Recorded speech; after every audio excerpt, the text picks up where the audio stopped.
Number 15. My now ex-wife and I had just gotten married and moved into a new neighborhood. We moved in the winter, and as spring came, we noticed there were multiple dead animals, birds, squirrels, and raccoons in the yard. We cleaned them all up and started to do improvements to the outside of the house and painting on the inside. I started to notice strange things going on. Keys not where I left them, stuff like that, small. I thought I was just being forgetful. Then things slowly started to escalate. Well in bed, I could swear I could hear a barely audible conversation, like a radio in a far room. As soon as I would try to focus on it, it would go away. I started to hear footsteps at the other end of the house. One night, while laying in bed, I heard a huge crash which woke me up out of dead sleep. I went into the kitchen and saw my kid's hamster cage on the floor about 15 feet from where it was. We put it on the fridge at night because we had a cat and didn't want it getting to it. Now I know what you are thinking, cat knocked it off, but this cage had to fly over a breakfast bar and a kitchen table to get to its resting place. Then things got ugly. I would be sitting at home watching TV and I would have this uncontrollable thought. What would it be like to be possessed? Or, I want to be possessed. I couldn't get this thought out of my head. Couldn't concentrate on anything but that. I would literally have to say in my head, I love God, I love Jesus, over and over to get this original thought out of my head. I need to add that I am not a religious person. As soon as I would leave the house, I would be fine. Not one thought. But as soon as I pulled in the driveway, it would start up again, uncontrollably. I thought I was going crazy. I sat down with my wife and looked her dead in the eyes and said, I think I am going crazy. I've been having weird thoughts. She turned white, and before I could say anything more, she said, that you want to be possessed? Come to find out, for the past month, she's been having the exact same thoughts. Then we started to compare stories. She told me that she was laying in bed without me. I worked nights at the time, and she could hear a man whispering through the baby monitor while our child was fussing. Needless to say, we moved out within the month. Her oldest daughter was still in school, and we had moved across town. I had to pick her up at that house on my days off when she got dropped off by the bus. As soon as I turned the corner, I would get those thoughts. I would sit in my car in the driveway and not even go inside and wait. Number 14. My friend's dad is an ex-Marine. He has been a paramedic, firefighter, and security guard, so there's practically nothing on earth that can frighten this motherfucker. His family used to live in a very old house built in the 1800s. One day, my friend's dad was at home alone, waiting for the rest of the family to get back with dinner. Now this man is the most honest man that I have ever met. There would be no reason to lie about this. He was sitting on the couch downstairs when he says he heard footsteps coming from upstairs. He walks down the main hallway and looks up to the banister for the upstairs hallway. He then said that there was a shadowy figure that glided across the upstairs railing from one side to the other until it was out of view. Right after he saw the supposed apparition, he heard the loudest, most blood-curdling scream he had ever heard in his life. Immediately after the scream, all of the lights in the house went out and he found himself standing in the pitch black. He then ran out to the front porch and waited for the rest of the family to return. My buddy said that when they got back, he remembers the horrified look on his dad's face. He said he had never seen that look on him and has never seen it since. Number 13. My nephew lives with me in an old farmhouse built in the 1840s. When he was about 4, maybe 5, he told me that there was a little boy named Charlie who lived in our house. He said Charlie had never heard of video games and that Charlie's dad left him home all by himself. This was around the same time he had an imaginary friend named Mr. Cat, so I wrote it off. A couple of weeks later, I was shaving with the bathroom door open and thought I could see my nephew kind of looking in at me out of the corner of my eye. I stuck my head around and could see him from behind messing with an old china cabinet we keep important stuff in, and just as I walked into the room, I could see my nephew sitting in the living room watching TV. He couldn't have crossed that much distance that fast or silently. I asked him about it and he said, "Oh yeah, that was Charlie. He said there's a really super book in there from when you were a little boy.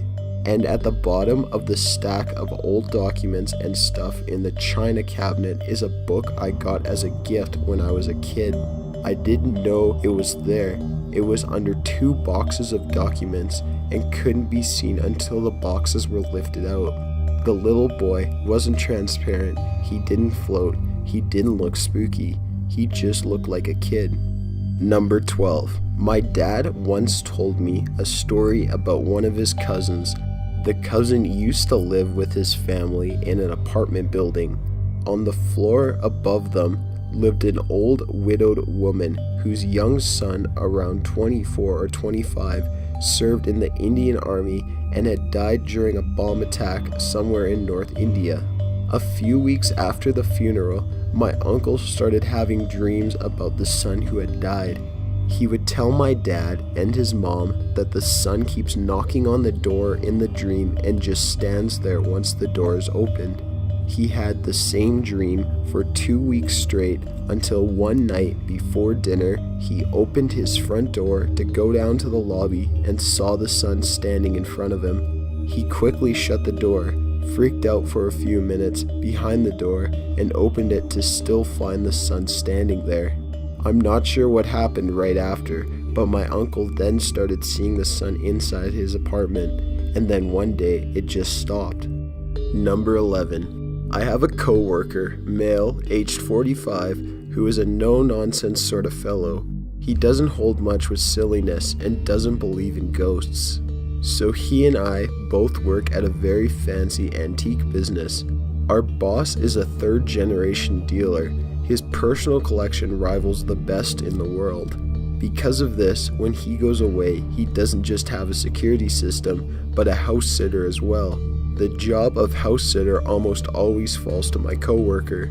The house is located in rural Connecticut.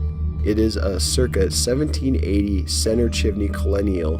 It was originally built by a prominent and wealthy family in this corner of the state. The house has a couple dark and ominous, fully substantiated stories attached to it. The one that is most relevant to this story, however, relates to a young son of the family who lived in this house circa 1820. During his late teens, he developed a mental illness. Based on the stories surrounding him, one could assume it might have been schizophrenia. Anyway, the family, not knowing what to do with their violent and unpredictable son, locked him in an upstairs bedroom and fed him through a hole that was cut in the wall. The patched hole is still clearly visible, as are the deep gouges in the wood paneling of the room, supposedly the result of his assaults on his surroundings. After a few years, the son managed to hang himself in the room. Last winter, when my coworker was house sitting at night, he came into the shop one morning as white as a sheet, clearly shaken up and exhausted. He proceeded to relate to me his experiences from the previous evening. He had been sitting downstairs in the keeping room at about 10 p.m. watching TV. He started hearing strange sounds coming from upstairs, movement and shuffling. He turned the TV off so he could listen better.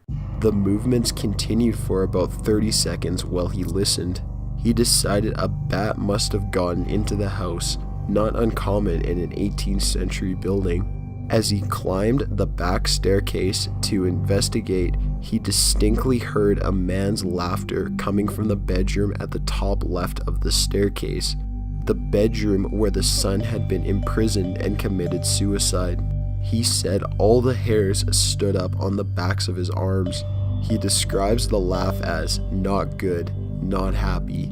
At this point, he lost all desire to investigate further, scurried back down the stairs, and poured himself a tequila and water, which he slowly sipped while listening to the occasional shuffle or bump from the bedroom. He slept downstairs on the couch that night. Number 10. My grandpa on my mom's side died way before I was born. At the time of his death, my parents had 3 children.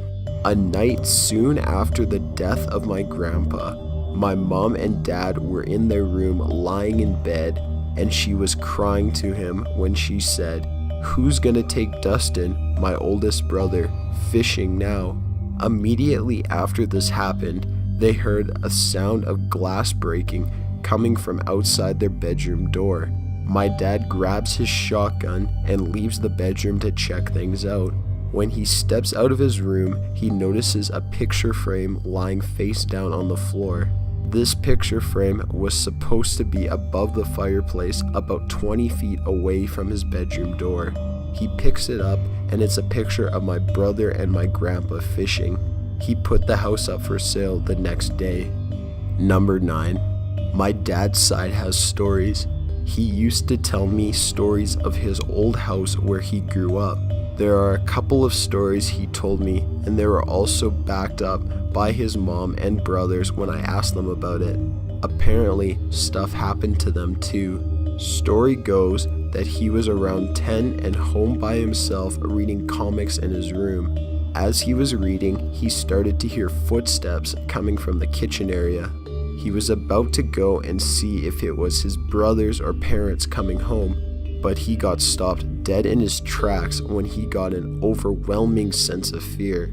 As he was debating on whether or not to go, he started hearing what sounded like large, heavy coins dropping into a bucket full of more coins. This went on for less than a minute. He was torn between wanting to go out and see what the sound was, and between being scared to shit. He ended up sitting in his room until he heard his dad drive up. There were a couple other stories they told me about the house. Strange noises, dishes falling out of cupboards, shadows running around outside, a lot of crazy other stories. I never was allowed to stay with my grandma at the house by myself, and always got a really weird feeling when I would be by myself in their back room. Always got a feeling like there was someone there with me. Supposedly it was haunted. The man who lived there before had been in World War II, and upon his return committed suicide in one of the rooms. My grandfather, strangely enough, committed suicide in the backyard of the same house. My mom lived in the same house with my dad when they were first married. At the time, my dad's brother and mom still lived there as well. My mom told me how one time she was sitting in my dad's old room and heard my dad's brother drive up the driveway, open the front door, and head into his room to start lifting weights. She heard the weights clank together for a good couple of minutes before she decided to go outside. Everyone else was out of the house at the time, and she thought he was the first to come back home. But once she opened the door, the weight stopped. She went to talk to my dad's brother, but there was no one in the room and no car in the driveway. As she was standing there, trying to figure out what she had heard, she said she saw my uncle's car drive up. The other was again when my dad was a kid. He was laying in bed sleeping when he saw his other door open and a figure that looked like his mother come in and sat on the bed with him. It was pretty dark, so he could only make out the outline of the body. He fell back asleep. In the morning, he asked his mom why she came in like that. She told him that she didn't go into his room. The creepier part to this story is fast forwarding to when I was young. My brother got up one morning to get some water. When he walked out to the kitchen, he saw what looked like my mom sitting at the kitchen table drinking coffee. He went and sat at the table too in the dark and started talking to my mom. She did not reply. This goes on for another minute or so, and my brother decides that he's tired and that her mom is still half asleep as well. So he starts to go back to his room, and as he does, our parents' bedroom opens and my mom walks out. Now my brother, creeped out as fuck, turns back to look at the table and does not see anyone there anymore. After that, he refused to get up by himself, never told our parents why. Oh, and to add to the weirdness, my dad committed suicide around 8 years back as well, shot himself under a bridge. Number 8. I had a good friend die when I was 10. We'll call him John. He died pretty tragically too. He was hit by a car literally right in front of my house when he was chasing down a ball that bounced into the road. Fast forward 7 years, I'm babysitting my little sister and she is playing outside. I'm on the porch swing reading and she's shooting hoops on her little Tykes hoop. The ball bounces onto the road and I look up to see her yell, "Don't go after that ball, John." Freaked the shit out of me. She never knew about John. I asked her who John was and she said it was a kid that would play with her sometimes outside. Number 7. When I was a kid, I did yard work for this incredibly lovely old couple. They told me that when they moved into their house, they had to empty out a few of the rooms and closets of the previous owner's stuff. After that, they heard bumping sounds like someone wandering around the house in the dark. They called the previous owners to ask if the sounds were a normal thing. "Oh, you emptied out the upstairs closet, didn't you? Just put the cane back in the closet so he can see where he's going. Without it, he just stumbles around bumping into things and making noise." They put the cane back and the noises stopped. They left it in that closet for over 30 years until they moved out. I was helping them clear the house when I saw this cane. It was a pretty normal wooden cane with a rubber knot on it, but it had these scorch marks on the end like someone used it to poke out a fire. Then they gave me it. Number 6. Okay, let me start by saying I've never experienced a single paranormal experience in all my 28 years but this one. It happened last year and it still haunts me. The fact it is so incredibly intense and real makes it so much more crazy. I literally start shaking when I think of it. I've only told 3 or 4 people. Here it goes. Was sleeping next to my girlfriend, now wife. She gets up and starts walking around the room with the lights off. About 5 minutes later, she gets back in bed. A few minutes later, I feel strange and look over at my wife. She's sitting straight up. I turn on the light and ask her what's wrong. I get no answer, no acknowledgement, except she starts to kind of breathe loudly. I say her name a few more times and get very little back from her. I start to shake her. I'm really scared she's having a stroke or something, and say her name over and over and over. She finally looks at me and gets a sneer on her face that really freaks me the fuck out. This is the point where I really start to feel like something is really off. I start to say, "What's your name?" as though I'm talking to someone who just hit their head. In other words, I'm trying to ask her to remember her name to try to draw her out of whatever has her head in the fog. I ask her a few more times, looking in her eyes, when all of a sudden, her pupils dilate to the point where they are black. I mean fast too, like from normal to black in a split second. Right after this happens, she says, "The devil." It comes out of her in this voice that is not hers. I freak the fuck out, grab her and start praying, like really praying, commanding God to get whatever the fuck has just taken over my wife to get out. About 15 seconds or so, my wife starts crying. I pull back a little, and she just says my name in this terrified, confused little animal voice. I hold her for a few minutes, then we talk for a few minutes. She basically says she just felt blackness for a while. She remembers coming to in my arms, that's it. So I'm not even that spiritual of a person, or at least I wasn't until that clusterfuck of a mind-altering night. It all happened so fast. I still don't know what really happened, but not a single part of me thinks there's some non-spiritual explanation for it. My wife has never had another experience like that, and I've never had another paranormal experience of any kind.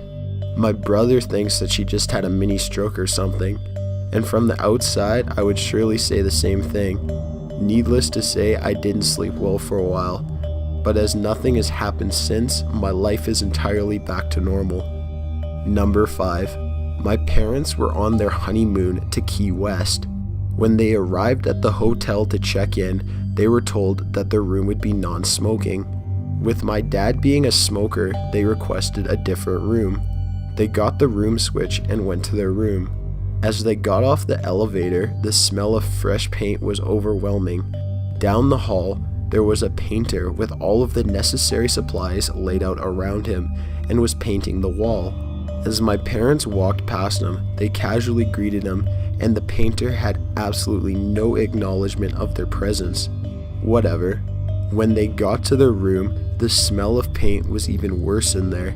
So bad it wasn't even bearable, so they decided to go to the front desk to change rooms. When they explained the situation, the attendant looked very confused and informed them that there wasn't a scheduled paint job on that floor for the day, but agreed to change their room. My parents go back to their floor to grab their luggage, and the painter is completely gone. All supplies cleaned up and gone within 10 minutes, and the smell of paint was completely gone too. At this point, my parents were really freaked out, but didn't think much of it and went to their new room. The next morning, on their way to breakfast, they overhear a tour guide talking to a group. My parents tuned in when the guide mentioned the floor they were originally supposed to stay on. Apparently, a long time ago, there was a painter on that floor painting and fell down the elevator shaft to his death. Now, my parents don't normally believe in the paranormal, but after an event like this, they had no explanation for it, and it freaked them out for a good bit. Number 4. When I was 17, I went to my mate's house for some beers on his birthday. I probably only had about 5 drinks. Come the early hours of the morning, probably around 2 or 3 a.m., I head out to the kitchen for a drink. I pour a drink of water and turn around and take a big sip. As I'm swallowing, I swear I hear footsteps. The ground in the entire room is all made up of tiles, so I hold my drink down and listen for a few seconds. Next thing I know, I hear fast footsteps in front of me, running towards me, and suddenly a huge cold breeze blew right through me. At that point, I just freaked out and ran back for the bedroom. I ended up waking my friend up and telling him what happened, and we listened and we could hear odd bangs and bumps from out there, but nothing out of the ordinary after that ever happened. I still always remember it though. Gives me goosebumps telling this. Number 3. My brother was getting to sleep one night when he was about 13 or 14. The lights were off, doors closed. He was settled with his eyes closed. All of a sudden, he gets that feeling that he's being watched by someone. The feeling becomes stronger and stronger, so he pulls the covers over his head, curls into a ball, trying not to freak out.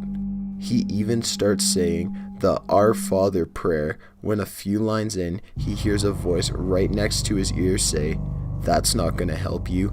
He bolted out of the bed, down to the hallway, turned on all the lights, and sat on the stairs for the entire night. Number 2.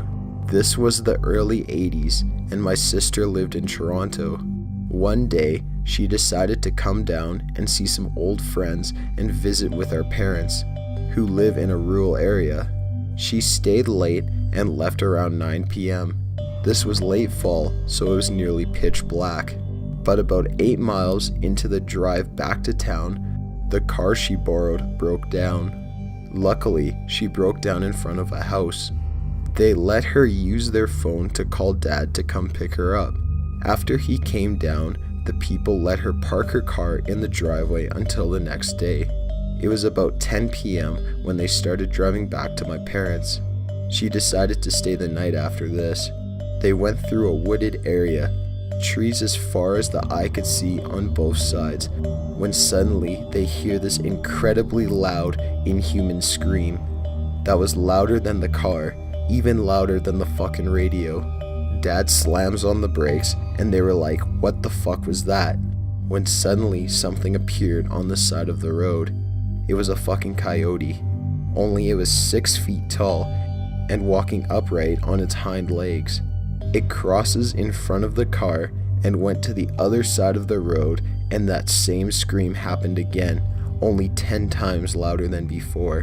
Dad slammed on the accelerator and got the fuck out of there. He only told me this once, but the look on his face when he told me, and knowing the kind of guy he is, I believe him. Number 1. It started when I got my Ouija board and I never read the rules. My friends were too chicken shit, so I did it alone. I talked to 2 people that day by myself. One was a little boy named Tim, who was disowned by his parents and died in the forest.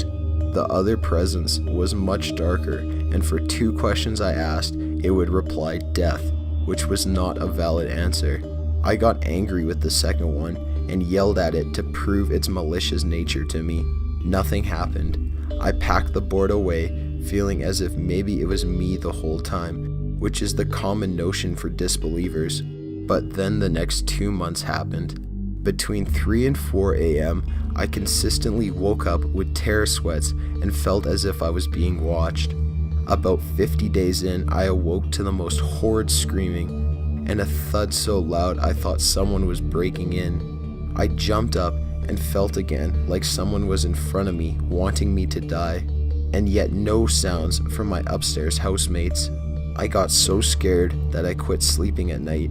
I would stay up until 6 a.m. at least to make sure that the ghost hour wouldn't affect me, but it came anyways. I'll always remember what happened at 2 months.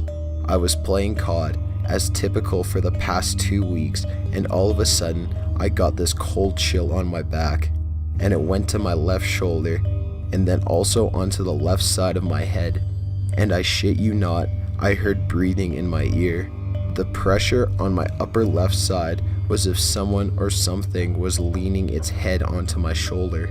I was frightened to death, but I decided fuck this. I got up, swung my fist, and screamed, "Fuck off and go away." And after that night, it seemed to stay away.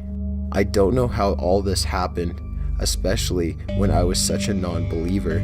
Those months felt like a dream, but I do believe now that certain energies do manifest us, and it's best to stay away from the evil, hurtful ones. Got an idea for a top 15 list? Be sure to leave it in the comments below. Be sure to subscribe for future videos. Thanks for watching.